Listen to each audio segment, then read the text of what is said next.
समोरचा व्यक्ती काय बोलला मला काहीही ऐकायला आलेलं नाही. इथं फक्त तन्मयजी तुमचाच आवाज मला ऐकायला येत होता. त्यातला एखादा मुद्दा जर मला सांगितला तर मी उत्तर देतो. मला काही ऐकायला आलं नाही समोरच्या साधारणतः विकासजींनी बघा अमोलजी, साधारणतः त्यांनी महाराष्ट्रातल्या परिस्थितीवरती भाष्य केलं विकासजींनी, आणि एकंदरीत जे काही फोडाफोडीचं राजकारण झालं त्या संदर्भात विकासजी बोलत होते. मी तुम्हाला अगोदरही सांगितलं, आजच्या चर्चेचा विषय जो आहे तो उद्याच्या निकालावर आहे.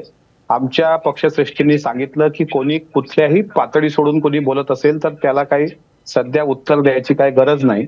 मी तुम्हाला कोणालाही उत्तर द्यावं यासाठी मी बांधील नाही, पण एक मात्र नक्की सांगतो, या राजकारणाला जनता, तुम्ही फोडाफोडीचं राजकारण म्हणताय, हे जे काही तुम्ही सांगताय याचं सर्वांचं उत्तर उद्याच्या मतपेटीतून भेटेल. राज्याच्या विकासाच्या दृष्टीने आदरणीय अजितदादांनी निर्णय घेतला.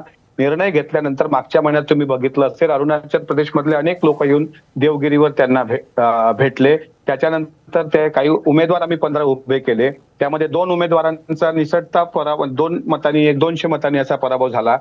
3 उमेदवार राष्ट्रवादी काँग्रेस पक्षाचे विधानसभेमध्ये अरुणाचलला निवडून आले. याचा अर्थ अजितदादांनी घेतलेल्या निर्णयाचं त्यांनी स्वागत केलं. इतकंच काय तर धीरज शर्मा सारखे युवकचे राष्ट्रीय आमचे नेते असलेले अशी पण तरुण पोरं आता यायला लागले. त्याचा अर्थ निर्णय चुकीचा नव्हता, हा सर्व मान्य झाला, सर्व आमदारांनी केला.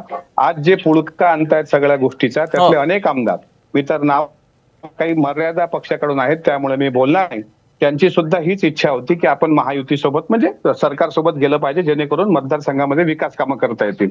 दादांनी निर्णय घेतला आणि हा निर्णय आम्हाला विश्वास आहे की ज्यांनी रडीचा डाव खेळला, ज्यांनी भावनिक राजकारण केलं, ज्यांनी बँकेच्या माध्यमातून भ्रष्टाचाराचे आरोप केले, काही फेक व्हिडिओ ट्विट केले, काही लोक रडले, काही पाया पडले, काही लोकांनी अकांड तांडव केला, त्या सगळ्यांची तोंड उद्या तुम्हाला बंद झालेली दिसतील. ठीक आहे अमोलजी, लक्षात आला मला तुमचा मुद्दा.